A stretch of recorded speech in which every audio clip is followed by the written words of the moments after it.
जय भीम, जय मंडल। आज आप लोगों के बीच सामाजिक चेतना फाउंडेशन की ओर से ये राष्ट्रीय सम्मेलन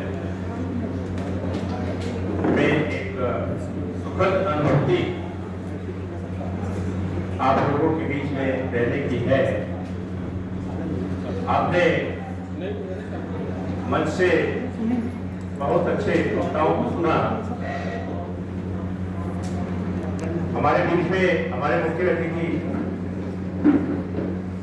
पी विल्सन साहब, जो तमिलनाडु से राज्यसभा के सदस्य हैं और सुप्रीम कोर्ट में सीनियर एडवोकेट है, बहुत ही जुझारू रूप से उन्होंने सामाजिक न्याय की लड़ाई लड़ी है।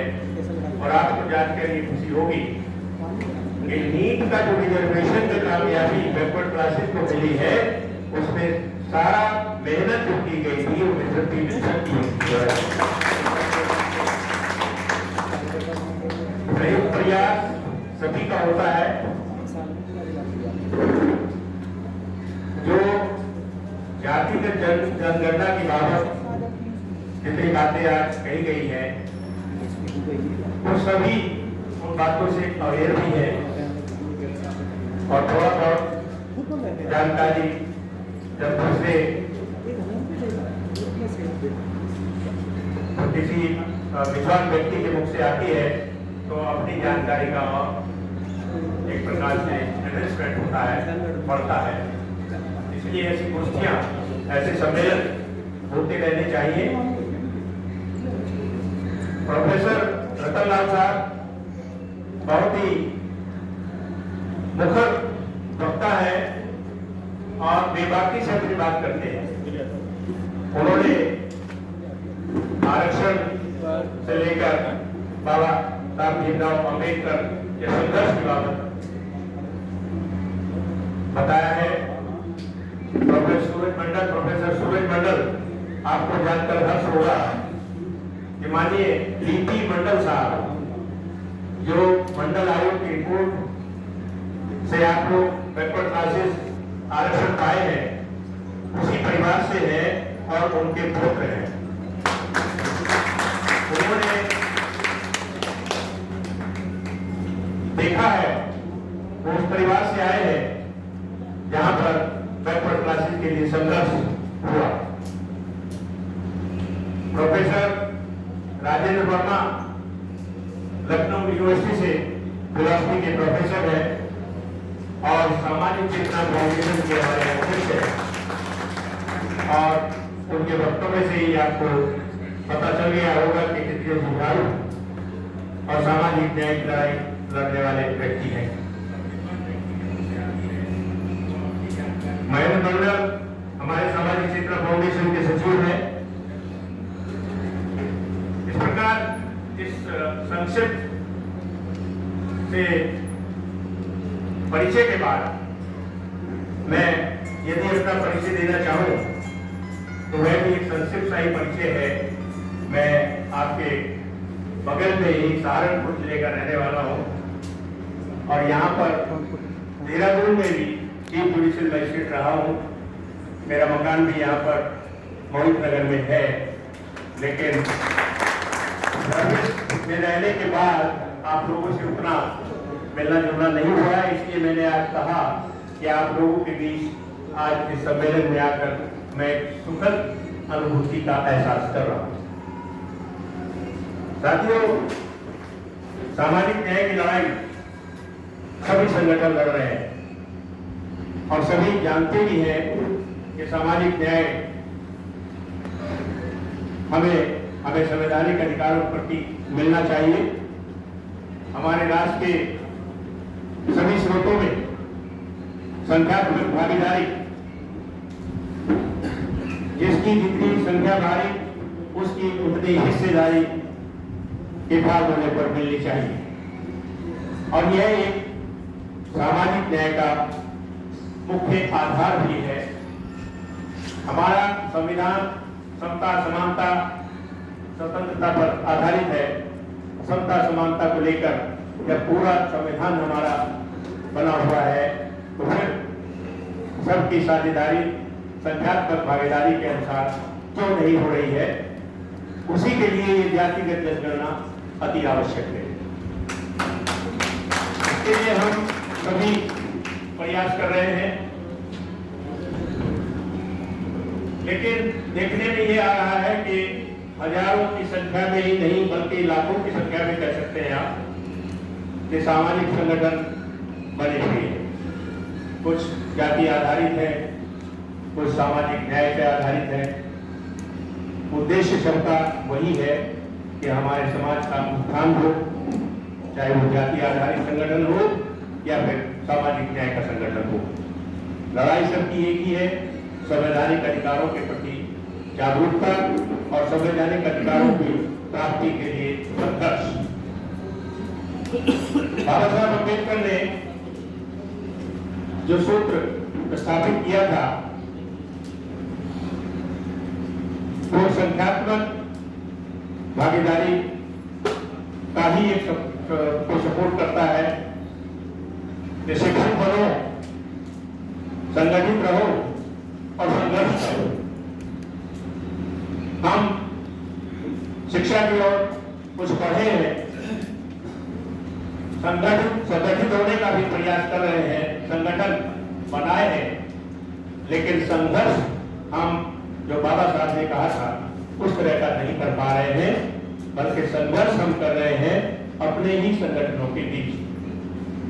हम मेरा संगठन बड़ा है या किसी और का संगठन बड़ा है, किस संगठन में जाना है किसमें नहीं जाना है, कौन जाति बिरादरी संबंधित संगठन है, किस संगठन का मुखिया कौन है, किस संगठन के सदस्य कौन है, किस संगठन ने हमको मंच पर स्थान नहीं दिया, किस संगठन में हम पदाधिकारी नहीं बन पाए, किस संगठन में हमने चंदा दिया। अनेकों बातें ऐसी हैं कि जिनको लेकर हम संघर्ष तो कर रहे हैं, लेकिन संगठित होकर उन बातों के लिए संघर्ष नहीं कर रहे हैं जिसका भाव बाबा साहब का था संघर्ष करने। हमारा वो भाव पलट गया है कि हम संगठनों के बीच ही संघर्ष कर रहे हैं। तो मेरा अनुरोध है और हम लोग प्रयास भी कर रहे हैं। सोशल रिवॉल्यूशन अलायंस के नाम से एक संगठन हम लोगों ने बनाया है, जिसके कन्वीनर आंध्र प्रदेश के पूर्व मुख्य न्यायाधीश जस्टिस ईश्वरीय साहब हैं, आप लोगों ने नाम भी सुना होगा, और मैं उसका चेयरमैन हूँ। और हम लोग ये कोशिश कर रहे हैं कि सभी संगठन एक बैनर के साथ आए और एक बैनर के साथ जगह जगह अपने प्रोग्राम करें।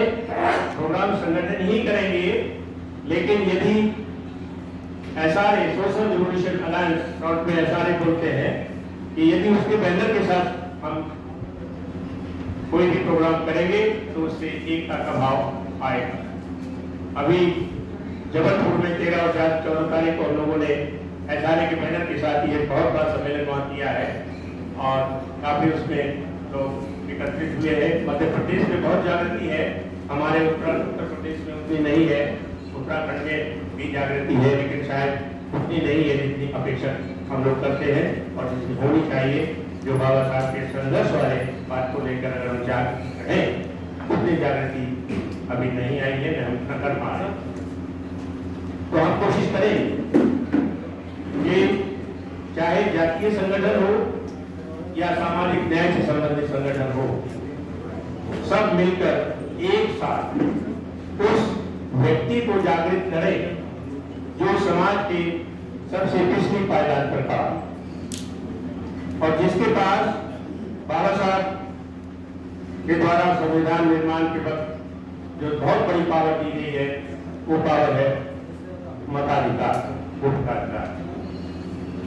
आज जिनसे हम संघर्ष कर रहे हैं, पिछड़ी जातियों के, जिसमें SC, ST, OBC और माइनॉरिटी सभी सम्मिलित हैं, पिछड़ी जातियों के उत्थान के लिए जितना हम संघर्ष कर रहे हैं वो उन लोगों से कर रहे हैं जिनको सत्ता की चाबी हम ही समझते हैं और वही वोट का अधिकार, वही मताधिकार उनको सत्ता में पहुंचा जाता है और हम ही उनको से लड़ाई करने के लिए या उनसे त्रस्त रहने के लिए उसके जिम्मेदार हो जाते हैं। तो साथियों, मैं इस बात पर बल देने के लिए एक बात इसलिए कह रहा हूँ कि संगठन सारे एकत्रित होकर संघर्ष करेंगे तो स्वाभाविक रूप से सफलता मिलेगी। और ये संगठन जितने भी हैं ये केवल शहरों तक सीमित नहीं रहने चाहिए, कस्बों तक सीमित नहीं रहने चाहिए। इनका प्रोग्राम, इनके द्वारा चलाई जा रही जागरूकता वो देहातों तक जानी चाहिए। हम लोग सामाजिक क्षेत्र संस्थान के माध्यम से चौपालों का आयोजन करते हैं। जो हमारे लोग हैं वो देहातों में जाते हैं, वहाँ के प्रधान से संपर्क करते हैं, वहाँ पर बच्चों को, महिलाओं को और सभी पुरुषों को बुलाकर जितना भी समझाया जा सकता है संवैधानिक अधिकार की बाबत, सामाजिक न्याय की बाबत, वो सब करने का प्रयास करते हैं। लेकिन आगे बढ़ने के लिए जो एक बात मैंने महसूस की है वो है कि हम समाज के उन व्यक्तियों को जो पिछली पायदान पर खड़े हैं, सबसे पीछे खड़े हैं, उनको जागृत करें। और उनको जागृत करने का तात्पर्य केवल यही नहीं है कि हम उन्हें जाके बताएं कि भाई सामाजिक न्याय है और आप ऐसा करिए। हमें उनकी स्थानीय समस्याओं में साथ देना है। उनकी जो स्थानीय समस्याएं हैं उनको हल करना है। यदि वो आपस में लड़ाई करते हैं, उनमें किसी प्रकार से समाधान निकालने की योजना बनानी चाहिए। आजकल न्यायालयों में भी कानून बनाकर इस बात पर जोर दिया जाता है कि अल्टरनेटिव रिड्रेसल किया जाना चाहिए। तो वो अल्टरनेटिव रिड्रेसल यदि कोई संगठन किसी देहात के छोटे छोटे मामलों को निपटाने का प्रयास करता है तो उससे आपके समाज का, हमारे समाज का एक उत्थान होगा और उसमें जो खर्चा उसका आता था या जो ईर्ष्या ये सब होता था वो समाप्त होगा और उनमें भी एक संगठित होकर संघर्ष करने की भाव पाए। इसके लिए बाबा साहब अम्बेडकर ने जो पे बैक टू सोसाइटी का कंसेप्ट दिया था उस कंसेप्ट पर हमें विचार करना चाहिए। पे बैक टू सोसाइटी का तात्पर्य यही नहीं है कि आप पैसा दें, खाली पैसा ही नहीं, पैसा भी एक उसका एक घटक है, लेकिन पे बैक टू सोसाइटी आप कई प्रकार से कर सकते हैं। आप योगदान करें अपनी योग्यता का, आप जिस योग्यता में है उस योग्यता से आप पिछले लोगों को सहायता करें। डॉक्टर हैं तो थोड़ा उसमें भी चैरिटी करें, वकील हैं तो थोड़ा उसमें भी चैरिटी करें, और दूसरे काम है आपका बड़ा काम है उसमें कहीं आप गरीब आदमी के लिए कुछ बड़े काम में से कुछ उसको निःशुल्क कार्य कर सकते हैं, वो भी एक चैरिटी ही है और पे बैक टू सोसाइटी का एक घटक है। इसी के साथ समय भी आपको देना है। खाली बहुत से लोग होते हैं कि चलो ठीक है चंदा ले जाइए, तो चंदा तो दे देते हैं लेकिन आपके संगठनों में आते नहीं है। इसलिए कोशिश करें कि कुछ संगठनों में जाकर जो सेमिनार होते हैं, जो गोष्ठियाँ होती हैं, उनमें भागीदारी भी करें। इस प्रकार से पैसा भी जितना जिसकी सामर्थ्य है अगर वो उन संगठनों को देते हैं तो उससे भी पे बैक टू सोसाइटी के माध्यम से संगठन आगे बढ़ेंगे और पिछड़ी जातियों के उत्थान के लिए कार्य करेंगे। इसके लिए एक फार्मूला होना चाहिए। हम लोग संगठनों में अपने सम्मेलन कर लेते हैं, कुछ चंदा इकट्ठा कर लेते हैं, कुछ कोई स्पॉन्सर कर देता है, किसी ने टेंट लगाना स्पॉन्सर कर दिया या किसी ने खाना स्पॉन्सर कर दिया या किसी ने जो है कोई और व्यवस्था कर दी। इस तरह के सम्मेलन हो जाते हैं।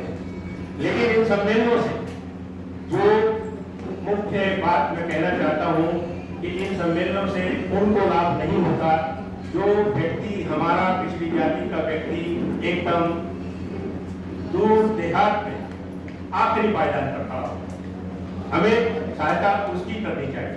हम पढ़ लिख कर बाहर निकल गए, हमने उसको पीछे मुड़कर नहीं देखा, बाबा साहब अम्बेडकर ने भी यही कहा था कि मुझे धोखा दिया है तो उन लोगों ने दिया है जिन्होंने मेरे बनाए हुए संविधान के आधार पर आरक्षण प्राप्त करके अपने आप को थोड़ा सा थोड़ा ऊपर कर लिया है। तो वो जो नीचे वाले लोग हैं या उसी के परिवार के दूसरे लोग हैं या उसी की बिरादरी के लोग हैं, उनकी तरफ को देखना पसंद नहीं करते। हमें इन धारणा पर काम करना चाहिए। बाबा साहब अम्बेडकर को आप पढ़ें। अभी बाबा साहब अम्बेडकर का अभी 7-2 साल पहले एक कभी भी चल रहा होगा, एक महानायक के नाम से एक सीरियल आया है। आप जितने सीरियल और इधर उधर के सास बहू वाले इधर वाले चलते इनको छोड़ दीजिए। आप देखिए एक बार बाबा साहब अम्बेडकर ने बचपन से लेकर कितना संघर्ष किया है और कितने संवेदनशील तरीके से, कितने साहसिक तरीके से उन्होंने जाति के मामले को छेड़ा।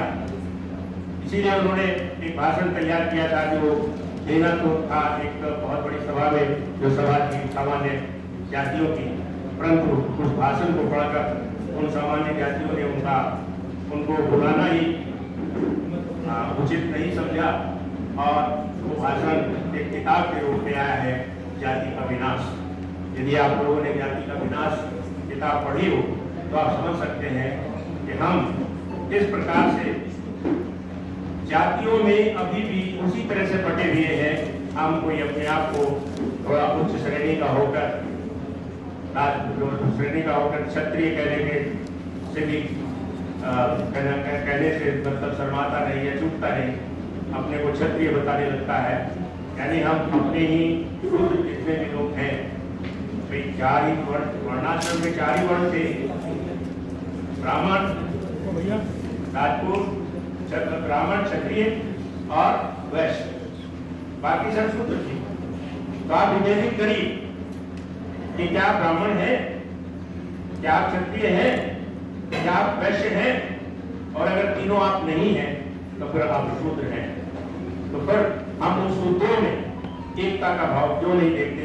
अपने भाइयों में, अपने साथियों में, अपने जितनी भी बिरादरी है उनमें हम एकता का भाव क्यों नहीं देखते? उनको हम क्यों नहीं देखते? करीब 7,000 जातियां,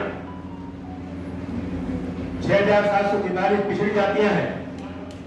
और अभी किरण जी ने बताया था कि शायद शेड्यूल कास्ट की 13-14 जातियां हैं और शेड्यूल ट्राइब भी 700-800 जातियां हैं।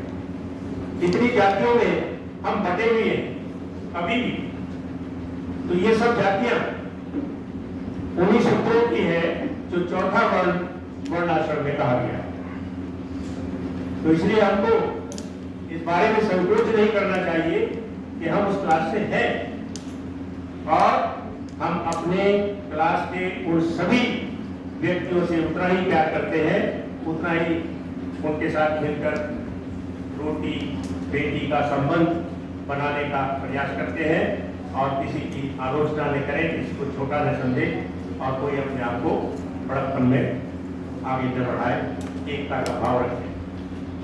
जो व्यक्ति, मैं किसी पर्टिकुलर जाति के बारे में कमेंट नहीं करना चाहूंगा, लेकिन जो जाति ये कहती है कि हम तो क्षत्रिय हैं, तो वो सोचे कि क्या क्षत्रियों में उनका रोटी बेटी का संबंध हुआ है, उस पर वो विचार करें। और वो ये भी सोचे कि यदि आप क्षत्रिय हैं तो क्या आपने बाबा साहब अम्बेडकर द्वारा दिया गया आरक्षण छोड़ दिया है, और क्या उन्होंने ये प्रयास किया है कि वो क्षत्रिय हो गए हैं तो वो ईडब्ल्यूएस का आरक्षण प्राप्त कर लें। तो इसलिए किसी भी जाति को अपने को बहुत बड़ा मानकर दूसरी जाति के प्रति नफरत या किसी निष्ठा का भाव करना, मन में नहीं लाना चाहिए। ऐसा व्यवहार करना तो एकदम ही उनके लिए एक दूषित मानसिकता होगी अगर वो उनको छोटा मानते हैं। तो इन जातियों को एकत्रित करके 1585 का जो रेशो 1931 की जनगणना में था, वो रेशो तो अभी कहीं गया नहीं, वो तो अभी है। बल्कि आपका रेशो कुछ बढ़ा ही होगा, 85 से 90 हो सकता है, लेकिन 85 से वो 82 नहीं हुआ। और इसीलिए जाति जनगणना नहीं हो रही। वो नहीं चाहते कि आपको अपनी जाति की संख्या पता लगे, क्योंकि अपनी जाति की संख्या पता लगते ही आप अपने अधिकारों के प्रति सजग हो जाएंगे और उसके लिए आंदोलन करेंगे और सभी स्रोतों में अपनी भागीदारी मानेंगे। इसलिए 1931 से लेकर आज तक उन्होंने जातिगत जनगणना की मांग को नहीं माना है और सेंसर कराया जाता है। हाल ही में जो पटना हाईकोर्ट से एक स्टे हुआ है, वहाँ की जातिगत जनगणना जो हो रही थी, बल्कि उसको हम जातिगत जनगणना का नाम दे के एक सर्वे हो रहा था, जातिगत सर्वे था, जिसका प्राविधान भी है। उसमें विरोधियों द्वारा आर्गुमेंट किया जा रहा है कि साहब इसका अधिकार राज्य को नहीं है, ये अधिकार भारत सरकार का है। लेकिन वहां पर किसी ने शायद इस बात को नहीं बताया कि अनुच्छेद 342(1)(3) इसी बात के लिए लाया गया है कि राज्य सरकारें भी इस प्रकार का सर्वे करा सकती हैं, ये सुनिश्चित करने के लिए कि उसके यहाँ कितने लोग पिछड़े हैं और वो अपने स्रोतों से उनको कितना सहायता करना चाहिए उनको, या कितना उनको देना चाहिए। इसी के साथ उसमें ये बहस की जा रही है कि साहब इससे निजता का हनन होता है।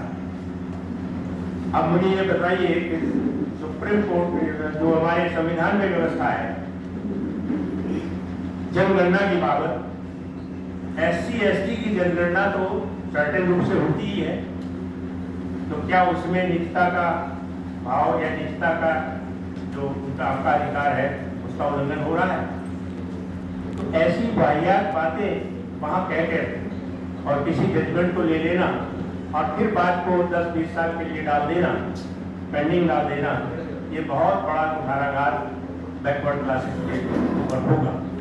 इसलिए जातिगत जनगणना के बारे में हम सभी सचेत हो जाएं और सभी संगठन इस बात की कोशिश कर रहे हैं। हम लोग भी सोशल रिवोल्यूशन अलायंस की ओर से सुप्रीम कोर्ट में इसमें SLP दायर करने वाले हैं कि आप, क्योंकि ऐसा कोई जजमेंट यदि बिहार के बारे में हो गया तो वो पूरे भारतवर्ष को प्रभावित करेगा, फिर कोई भी राज्य ऐसी जाति जनगणना नहीं करा पाएगा।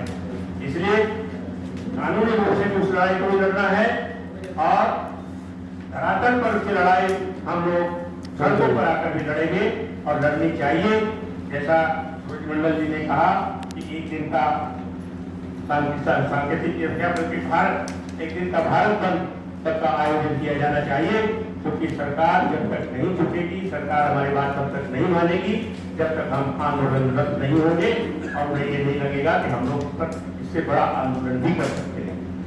इसलिए साथियों बहुत ज्यादा कहते हैं क्योंकि आपके पास मसला और भी बहुत है, बस मैं इतना ही कहना चाहूँगा कि हम लोग सब संगठित हो जाए और संघर्ष करें और पे बैक टू सोसाइटी के नाम पर हर व्यक्ति चाहे वो 1 रुपया ही दान दे और साल भर में अपने जन्मदिन पर यदि वो 365 रुपए का योगदान भी अपने उन भाइयों के लिए कर देगा तो उनके लिए बहुत बड़ी सहायता होगी और बहुत बड़ा जो है